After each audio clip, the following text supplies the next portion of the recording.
जय हिंद दोस्तों, जय हिंद बच्चों। आज के इस इम्पोर्टेंट सेशन में आप सब बच्चों का स्वागत है। आपका एक प्रश्न बार बार आता रहा है भी सर एग्जाम की जो कॉपी होगी भूगोल विषय की उसमें हमें उत्तर किस प्रकार से लिखने चाहिए। तो आज हम उसी मुद्दे के ऊपर बात करने जा रहे हैं। आखिर कैसे लिखें कॉपी में ताकि भूगोल में हमारे पूरे में से पूरे मार्क्स आ सके या 50+ मार्क्स आ सके। तो आपका जो एक मॉडल पेपर लिया था, आज हम उसी मॉडल पेपर के अनुसार जो बच्चे ने लिखा उसकी कॉपी मैं आपको दिखा रहा हूं और आप सब बच्चों से उम्मीद करता हूं और यही भी आप इसको अच्छे से समझ लें भी कोई प्रश्न किस प्रकार से आ रहा है, उसको उत्तर लिखने का तरीका क्या है। इतनी बात तो मान ही लेता हूं क्योंकि आप पहले 10वीं बोर्ड परीक्षा दे चुके हो। तो जैसे 10वीं बोर्ड की कॉपी आती थी वैसे ही कॉपी आपको मिलेगी। रोल नंबर सही से लिख देना है आपको, बस ये ध्यान रख लीजिएगा। और बाकी छोटी छोटी जो बातें होगी हम साथ में करते रहेंगे। चलिए स्टार्ट करते हैं। और अब आपके सामने आ रही है पिछले मॉडल पेपर की आंसर शीट। आपको पता है पहला जो क्वेश्चन होगा आपका जो ऑब्जेक्टिव होगा उसमें 9 क्वेश्चन आएंगे। इस प्रकार से आपको उनके आंसर लिखने हैं। क्वेश्चन नंबर 1 आप यहां पर गौर कीजिएगा। ऊपर आप देखेंगे एक चीज मैं यहां थोड़ी आपको क्लियर कर देता हूं। एक चीज देखिए आप यहां पर कॉपी में ऊपर लिखा होता है परीक्षक द्वारा प्रदत्त अंक। तो इस कॉलम में आपको कुछ नहीं लिखना होता, यहां पर आपको अंक दिए जाते हैं। दूसरा होता है प्रश्न संख्या। इस डिब्बे में आपको प्रश्नों की संख्या लिखनी है और यहाँ लिखा होता है परीक्षार्थी उत्तर। यहाँ आपको डायरेक्ट उत्तर लिखने होते हैं। तो चलिए अब प्रश्न संख्या वाले में नंबर 1 लगाया, लाइन खाली छोड़ दी। उसके नीचे क्योंकि पहले के अंदर 9 फर्स्ट सेकंड थर्ड ऐसे क्वेश्चन है, आपको सीधा जैसे पहले का ए उत्तर था तो ए लगा दिया, दूसरे का से था बै था, फिर से बै दे जो भी उत्तर बन रहे थे हमने सामने लिख दिए। अब उस ऑप्शन में क्या लिखा है, जैसे पहला उत्तर एलन सैंपल है तो आपको एलन सैंपल लिखने की आवश्यकता नहीं है। इतना काम करेंगे 9 के 9 सही हैं तो यहाँ पर टीचर ने साइड में 9 नंबर दे दिए। उसके बाद दूसरा क्वेश्चन आपका रिक्त स्थान का रहा है। रिक्त स्थान वाले के 4 क्वेश्चन हैं तो आप देखेंगे भी पहला जो प्रश्न था उसके अंदर अपतरण और या ऑफशोरिंग, इंग्लिश में ऑफशोरिंग बोलते हैं, तो आप इन दोनों में से कोई एक नाम लिख दीजिए, चाहे दोनों लिख दीजिए अगर याद है। ध्यान रखिएगा कई बार बच्चे अपतरण को अपवर्तन लिख देते हैं, तो ध्यान रखिएगा ऐसी गलती मत कर दीजिएगा। आपका उत्तर आते हुए भी लिखने में मिस्टेक कर दें। अपतरण है जिसको इंग्लिश में ऑफशोरिंग कहा जाता है। दूसरे का गेहूं था रिक्त स्थान में, तीसरे में कृषि, चौथे में 1911। तो जो रिक्त स्थान में आने वाला उत्तर था हमने वो लिख दिया। एक एक थे तो एक लिख दिए, 2 हो तो आप बीच में डैश लगाकर या कोमा लगाकर दूसरा जो अगर एक कई बार एक ही रिक्त स्थान में 2 जगह खाली होती है तो कोई बात नहीं, आप एक के अंदर ही कोमा लगा के या डैश लगाकर वो दूसरा अगर आंसर बनता है तो वो भी लिख दीजिएगा। फिर था तीसरा क्वेश्चन, तो हमने लगा दिया तीसरा क्वेश्चन लगा दिया हमने और तीसरे का पहला कर लिया। अब प्रश्न क्या था, अपकर्ष कारकों के 2 उदाहरण लिखिए। तो हमने हेडिंग बना दिया, आप नहीं बनाना चाहते तब भी कोई दिक्कत नहीं, भी अपकर्ष कारकों के 2 उदाहरण। फिर हमने उसको अंडरलाइन कर दिया किसी क्षेत्र में, क्योंकि ये रिपीट हो रहा था बार बार शब्द तो शायद बच्चे ने इसलिए एक बार में ही लिख दिया। फिर पहला लगा दिया रोजगार के अच्छे अवसर होना, रहन सहन की अच्छी दशाएं होना। ऐसे ही जो भी अपकर्ष कारक है 2 एग्जाम्पल आपको देने थे तो दे दिए। तो 1 नंबर का था तो 2 पूछे थे तो 1 + 1/2 एंड 1/2 = 1। तो जो पूरा अंक मिल जाता है तो उसके ऊपर टीचर है वो घेरा बना देता है। तो तीसरे के पहले में भी 1 नंबर आ गया, इस प्रकार से लिख सकते हो। फिर तीसरे का दूसरा प्रश्न था कि चलवासी पशु चारकों की संख्या घटने के 2 कारण हैं वो बताइए। तो ऊपर हमने हेडिंग बना ली, चलवासी पशु चारकों की संख्या घटने के 2 कारण हैं, उसको अंडरलाइन कर दिया। फिर दोनों कारकों को लिख दिया और दोनों सही हैं तो टीचर ने हाफ + हाफ बराबर 1 नंबर है वो दे दिया। इस प्रकार से ही बोर्ड की कॉपी जांची जाती है। ठीक है, बस ऐसे ही साइड में पढ़ने भी टीचर ने पढ़ लिया है, ऐसे रेड से मार्क हो जाता है और साइड में अंक दिए जाते हैं। बोर्ड के अंदर जो उत्तर लिखे होते हैं उनके ऊपर मार्क्स है वो नहीं दिए जाते। तीसरे प्रश्न का जो तीसरा है वो देखिए। तीसरा प्रश्न था कि रूअर औद्योगिक क्षेत्र की 2 प्रमुख समस्याएं लिखी। तो हेडिंग बना दी वापिस, रूरल औद्योगिक क्षेत्र की दो प्रमुख समस्याएं। ये क्योंकि एक एक नंबर के प्रश्न है, आप इनमें हेडिंग नहीं बनाई तब भी कोई दिक्कत नहीं, आप डायरेक्ट चाहिए समस्याएं लिख दे। तो दोनों समस्याएं पूछी, दोनों लिख दी, दोनों सही है तो हाफ एंड हाफ यानी 1 नंबर मिल गया। क्योंकि बोर्ड के प्रश्न पत्र जो होता है उसमें पूरी बात लिखी होती है, कौन सा कितने कितने नंबर का, एक है तो हाफ प्लस हाफ इस प्रकार का होगा तो वहां लिखा होगा हाफ प्लस हाफ बराबर 1, या दो चीज पूछ ली जाती है तो टीचर अपने आप बांट लेता है भी हाफ प्लस हाफ 1 हो गया। अगला प्रश्न था कि ग्रामीण क्षेत्रों में अविधिक बाजार क्यों महत्वपूर्ण होते हैं। तो महत्व का प्रश्न था, तो वो बात जो बन रही थी वो यहाँ पर लिख दी गई कि ग्रामीण क्षेत्रों में अविधिक बाजार का महत्व क्या है, या आपको जो लगता है अपने हिसाब से भी आप लिख सकते हो, ये सही है बात, तो 1 नंबर इनको मिल गया। तो इस प्रकार आप देख रहे हो तीसरा जो प्रश्न था उसमें 4 प्रश्न 1-1 नंबर के सभी सही थे, तो साइड में टीचर ने नंबर है वो दे दिए। उसके बाद में आप देखिए खंड ब। अब एक चीज यहां गौर कर लीजिएगा, आप एबे के जो 9 के 9 क्वेश्चन है उनको जरूर एक साथ कर दें, और रिक्त स्थान वाले, और तीसरा उसके अंदर 4 प्रश्न, तो पहला दूसरा तीसरा जो प्रश्न है कोशिश कर कीजिएगा भी वो सारे एक जगह हो जाए, ताकि कोई जांचने वाले के भी होच पोच नहीं हो। उसके बाद अगर आप खंड लगाते हैं, खंड ब स द लिखते हैं या नहीं लिखते उससे कोई फर्क नहीं पड़ेगा, क्योंकि आगे सारा खेल किस पर चलेगा, क्वेश्चन की क्रम संख्या पर चलेगा, क्योंकि अब 4 से लेकर 22 तक क्वेश्चन चलेंगे। तो चौथा क्वेश्चन था आर्थिक भूगोल के 3 उपक्षेत्रों के नाम, तो हेडिंग बना दी आर्थिक भूगोल के 3 उपक्षेत्र, नाम ही पूछे थे तो लिख दिए 3 नाम, बाकी और भी आप है उनमें से वो लिखना चाहे तो वो लिख दे। तो तीनों, क्योंकि 1.5 नंबर का प्रश्न है तो half plus half plus half is equal to 1 and half, 1.5 number है वो मिल गया। और ऊपर खंड ब स्टार्ट कर लिया बच्चे ने, तो इसलिए उसने खंड ब भी लिख दिया। अगला प्रश्न देखिएगा, 5वां प्रश्न आ गया कि प्रौद्योगिकी किसी समाज के सांस्कृतिक विकास के स्तर को की सूचक होती है, इसके पक्ष में 3 उदाहरण देने हैं, तो इसके पक्ष में 3 उदाहरण। अब बच्चे की इच्छा होगी 3 उदाहरण ही लिख रहा हूं, तो 3 उदाहरण को उसने अंडरलाइन कर दिया, तो आप भी ऐसा कर सकते हो। एक चीज आप देख रहे हो, भले ही आप एक ही पेन से काम करें, चाहे ब्लैक से करें चाहे ब्लू से करें, कई बार बच्चे पूछते हैं सर हम ब्लू और ब्लैक दोनों इस्तेमाल करने, वो आपकी इच्छा है, लेकिन मैं तो कहता हूं पेन बदलने की जरूरत ही नहीं है।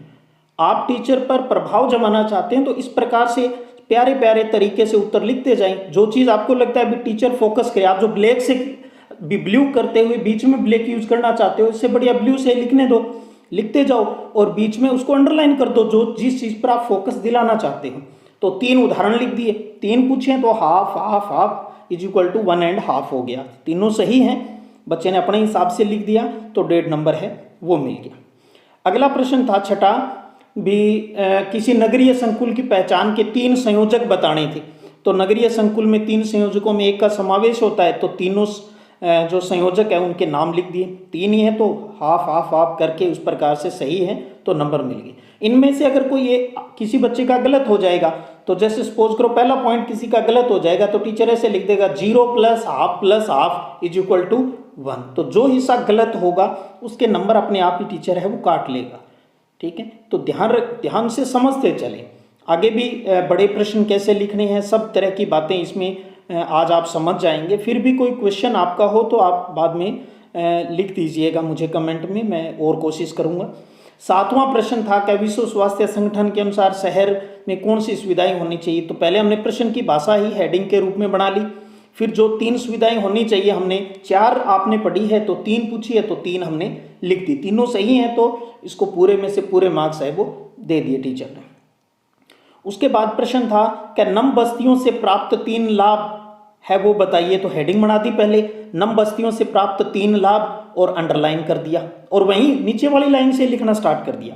एक चीज और आप देखेंगे यहां पर हर प्रश्न के बाद में एक लाइन छोड़ी गई है, हर प्रश्न को करने के बाद में एक ही लाइन छोड़ी है। जैसे यहां ऊपर 8 के ऊपर वाली एक लाइन छोड़ दी, क्वेश्चन नंबर 8 लगा के वो लाइन खाली छोड़ गई भी, प्रश्न वाली छोड़ दी हमने, तो एक तरीके से 2 ही लाइन छोड़ी है।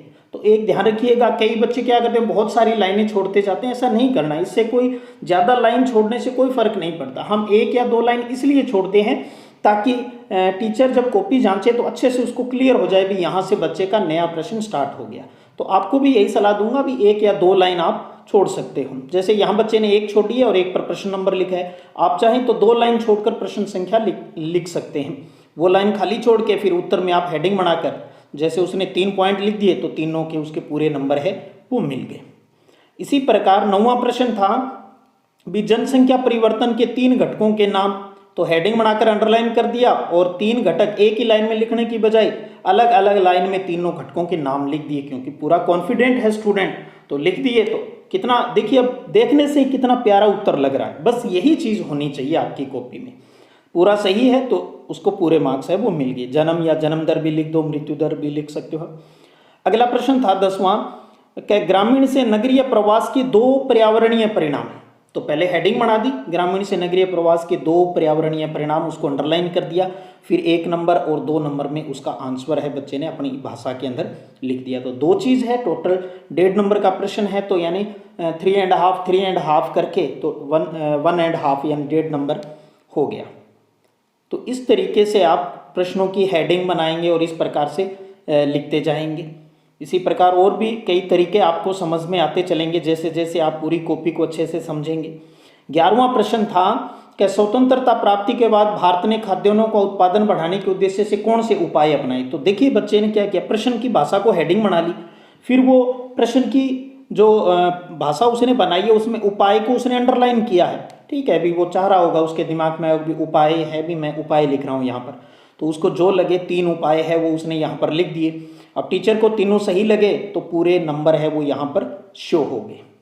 तो इस प्रकार से इस प्रश्न का आंसर। उसके बाद अगला प्रश्न था कि भारत में लेगून और पश्च जल कहाँ पाए जाते हैं और 2 उपयोग। तो एक ही प्रश्न में 2 प्रश्न हो गए। तो पहले उसने हेडिंग बना दी कि भारत में लेगून और पश्च जल, उसको अंडरलाइन कर दिया और बता दिया कहाँ है, केरल, उड़ीसा और पश्चिमी बंगाल में।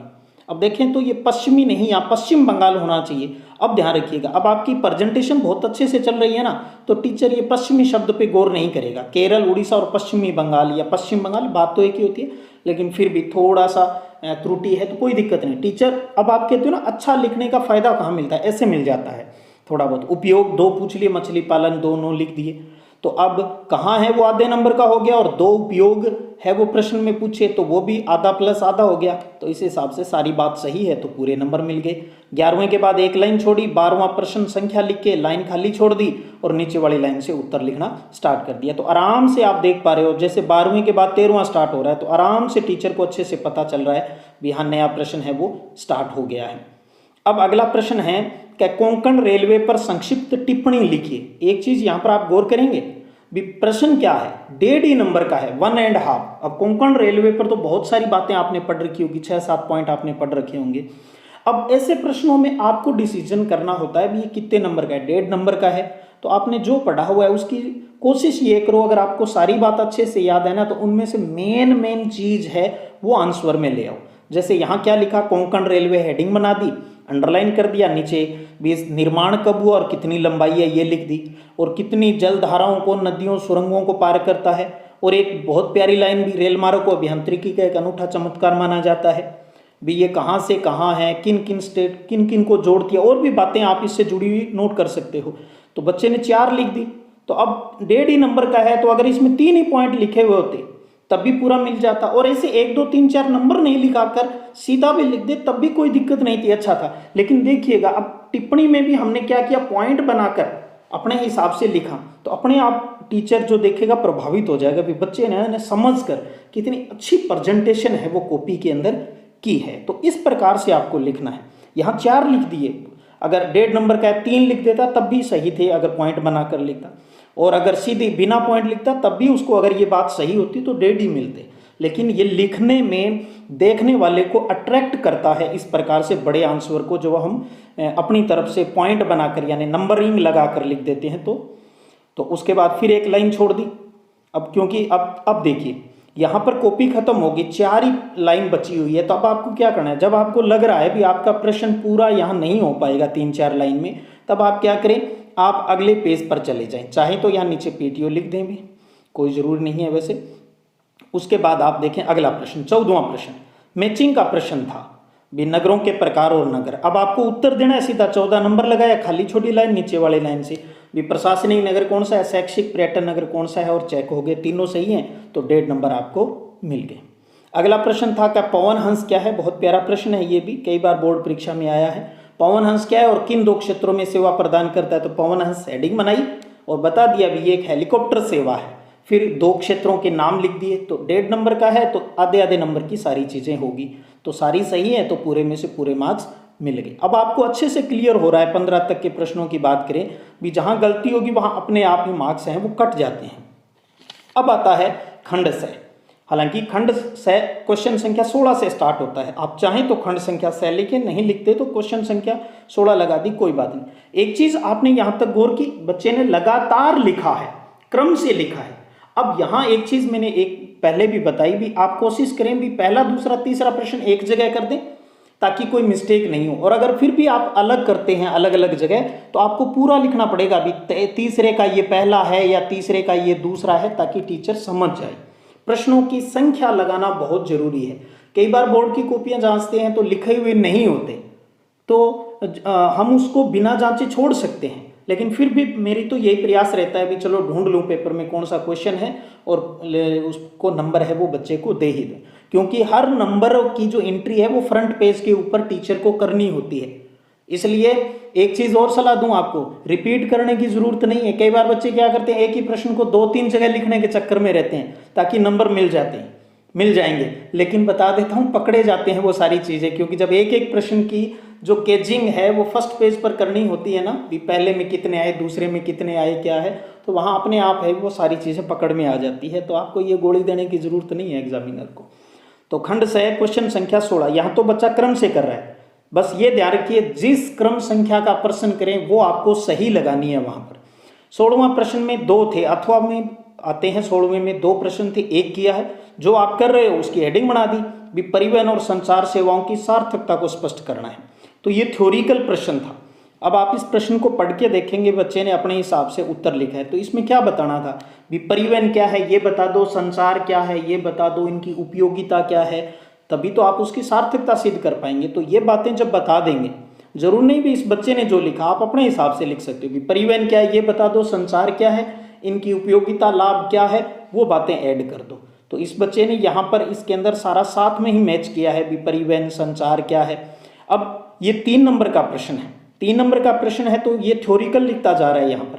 तो इसने एक बहुत अच्छा काम किया, 4-5 लाइनों के बाद में उसने पैरा है वो चेंज कर लिया। आप गौर करें भी, यहाँ संचार सेवाओं का महत्वपूर्ण योगदान, इस पैरे की लास्ट लाइन आ गई, फिर उसने परिवहन समाज की मूलभूत आवश्यक, इससे पहले थोड़ी सी जगह छोड़ दी। तो उससे क्या हुआ भी, टीचर का ध्यान अपने आप ही उन चीज़ों के ऊपर आ गया भी, हाँ भी इस बच्चे ने है वो पैराग्राफ है वो चेंज किया है। तो उससे क्या है, पैरे चेंज होने से थोड़ा सा उत्तर तो वही रहता है लेकिन अट्रैक्टिव हो जाता है। अब आप देखिए 3 नंबर का है तो कोई ज़्यादा लाइनें नहीं भरी, 1 2 3 4 5 6 7 8 9 10 11 12 13 14 लाइनें हैं, उसने अपने हिसाब से लिख दी। तो कुल मिलाकर कहूँ भी कई बच्चों की ये सोच होती है 3 नंबर 4 नंबर का है तो कॉपी के 1 पेज भर दो, 1.5 पेज भर दो, ऐसा नहीं होता। आप भले आधा ही पेज भरो, 15 लाइनों में ही 3 नंबर का उत्तर लिखो, चाहे 12 लाइन में लिखो, चाहे 16 लाइन में लिखो, लेकिन जो लिखें वो शानदार होना चाहिए, तब अपने आप मार्क्स हैं वो मिल जाते हैं। तो इस प्रकार से उस टीचर को लगा भी ये सारी चीज़ें सही हैं, जांचने वाले ने, तो उसने 3 में से 3 मार्क्स हैं वो दे दिए।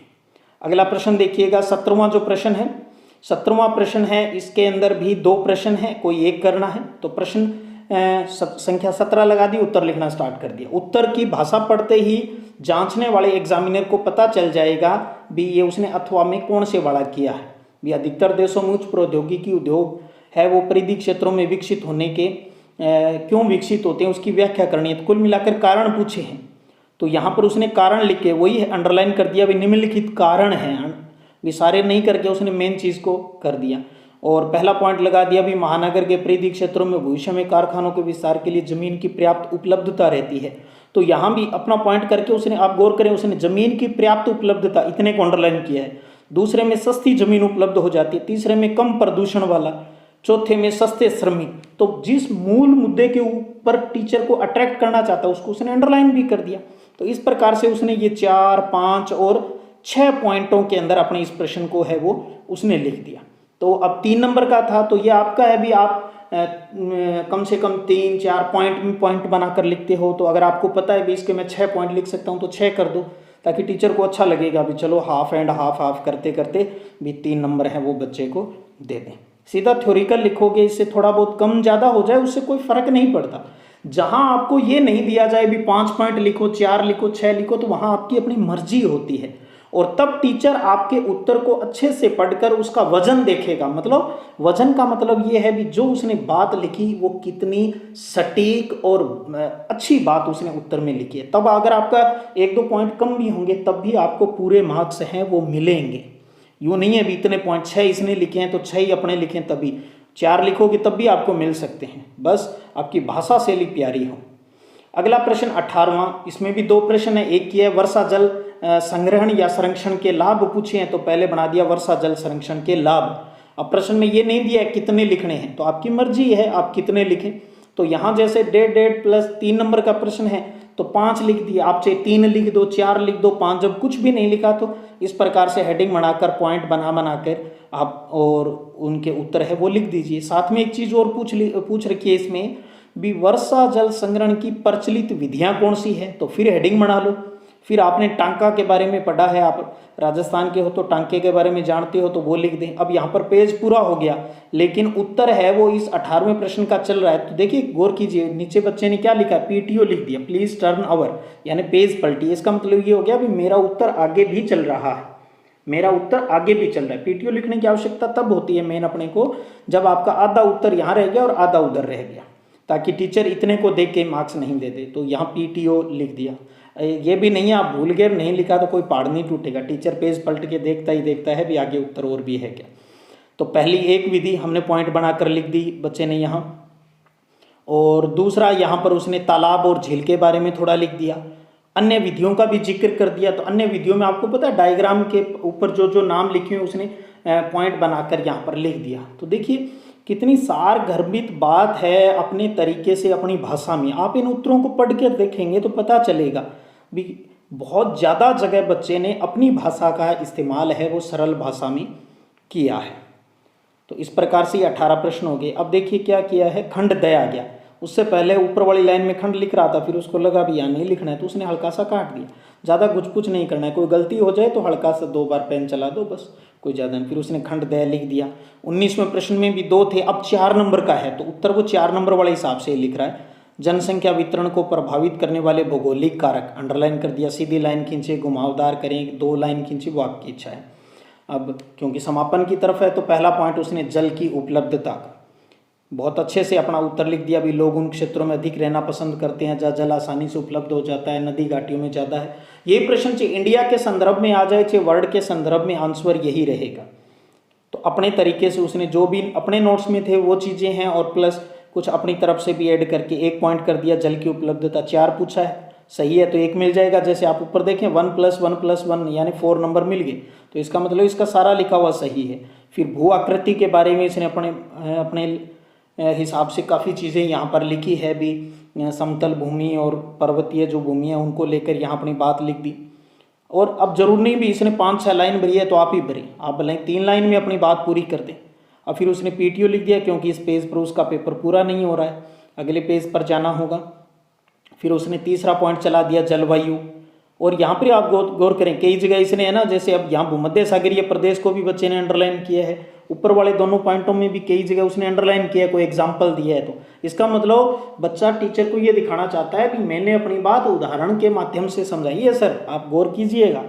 और चौथा पॉइंट है मृदा का आ गया, तो चारों इसने बहुत अच्छे से लिखे हैं, तो चारों सही मानते हुए 1 + 1 और 4 नंबर है वो इस बच्चे को मिल गए।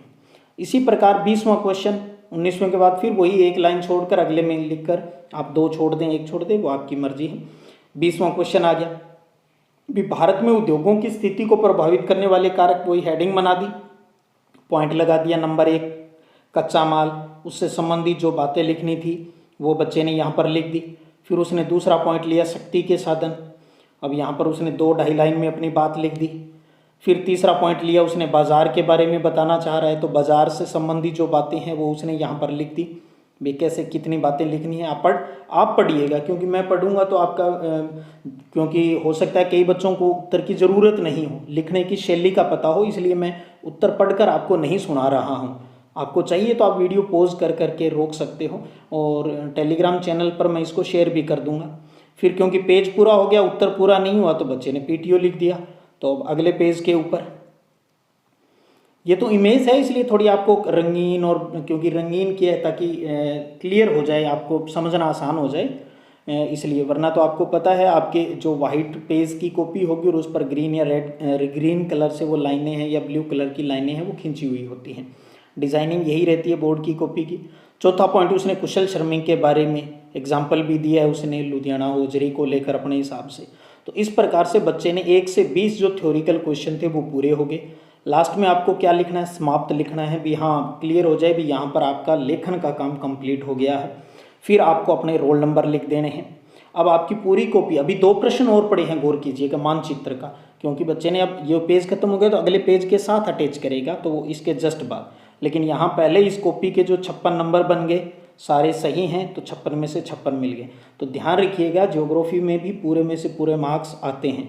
मेरे स्कूल के बच्चों के भी बोर्ड में पूरे में से पूरे मार्क्स हैं वो आ चुके हैं। और उसके बाद अब जो खाली हैं वो आप लाइन खींच दें, क्रॉस कर दें, चाहे लाइन खींच दे टेढ़ी। और आपने देखा हो ये ब्लू है और एक रेड लाइन है, वो टीचर खींच देता है बाद में भी, हाँ यहाँ बच्चे का कुछ नहीं लिखा हुआ है।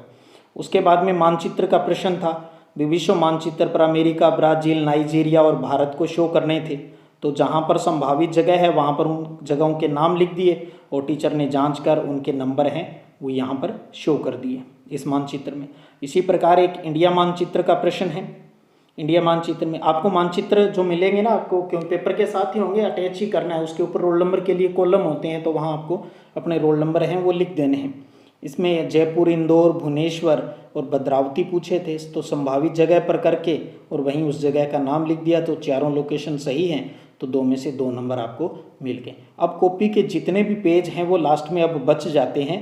तो बच्चा है वो इस प्रकार से, जैसे ये ब्लू पेन वाला बच्चे ने किया है और आड़ी लाइन जो खींच दी है वो बाद में जांचने वाला टीचर है वो करता है।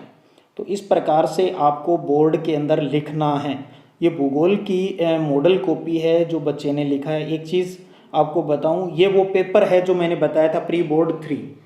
इस प्री बोर्ड 3 के आधार पर बच्चों ने जो टेस्ट दिया, जो मैंने अपने स्कूल और आसपास के जो साथियों ने जो अपने स्कूल में जो टेस्ट लेकर जो बच्चों ने लिखा, उनकी कॉपियाँ मुझे सेंड की, उनमें से बेस्ट कॉपी को मैंने छांटा और आपको बताया भी इस प्रकार से कॉपी के अंदर लिखना है। ये आपका वो 3rd पेपर है जिसके आधार पर ये मॉडल आंसर शीट है वो बोर्ड के अनुसार है वो तैयार की गई है। ये जो इसकी PDF है वो आपको अपना जो टेलीग्राम चैनल है सिद्धिविनायक संग्रिया के नाम पर ही है, तो वहाँ पर ये पेपर भी आपको उपलब्ध है पहले ही। तो ये सारे के सारे 22 क्वेश्चन थे जो काफ़ी इम्पोर्टेंट भी थे इसके आधार पर, क्योंकि आपका उद्देश्य क्या है, आपका उद्देश्य है भी किसी भी एक पेपर के आधार पर आपको बोर्ड की कॉपी में किस प्रकार से लिखना चाहिए, लेखन शैली कैसी हो ताकि पूरे मार्क्स मिले, ये आपका उद्देश्य था। तो इसलिए मैंने इस मॉडल कॉपी के अनुसार ही ये जो बच्चों से तैयार करवाई भी, आपको किस प्रकार से लिखोगे अगर ये पेपर के अंदर आपको यही पेपर बोर्ड के अंदर मिलता है। तो अब आप अच्छे से समझ गए होंगे भी हमें बोर्ड की कॉपी में कैसे लिखना चाहिए। एक एक चीज़ मैंने पूरी कोशिश की है भी हर बात मैं आपको यहाँ क्लियर कर पाऊँ। फिर भी कोई क्वेश्चन आपका रहता है तो पूछिएगा। यहाँ मुद्दा ये नहीं है, मैं क्लियर कर दूँ भी मॉडल पेपर की है सर, ये आप समझिएगा इस प्रकार या इससे मिलता जुलता पेपर ही आपको बोर्ड के अंदर मिलेगा। उसके उत्तर कैसे लिखने हैं मुद्दा ये है। तो आपको रोल नंबर सही लिखने हैं अंकों और शब्दों में। खंड आप लिखे नहीं लिखे वो आपकी मर्जी है, लेकिन कोशिश करें भी एक खंड के प्रश्न एक जगह हो जाए तो अच्छी बात है, नहीं हो तो आप प्रश्न नंबर सही लगा दीजिएगा। मेन पॉइंट अंडरलाइन करना चाहें तो कर सकते हो, अच्छा लगेगा। अगर कोई गलती हो जाए तो आप उसको 2 लाइनों से इजीली काट दें, बहुत ज़्यादा गुच मत करें। लास्ट में आपको समाप्त शब्द लिखना है, रोल नंबर लिख देना है और बाकी जो खाली पेज बच जाते हैं उनको क्रॉस करना है। तो आप देखेंगे बोर्ड की जो कॉपी है अगर आप इस तरीके से लिखते हो तो 10 से 12 जो पेज है बोर्ड की कॉपी के उसमें आराम से 2.25 नहीं 2.5 घंटे में पेपर है वो आपका पूरा हो जाएगा। उम्मीद करता हूँ आज आप बहुत कुछ सीखे होंगे। आपके रेस्पॉन्स का मुझे बेसब्री से इंतज़ार रहेगा। चलिएगा फिर मिलेंगे एक नए मुद्दे के साथ, तब तक जय हिंद जय भारत।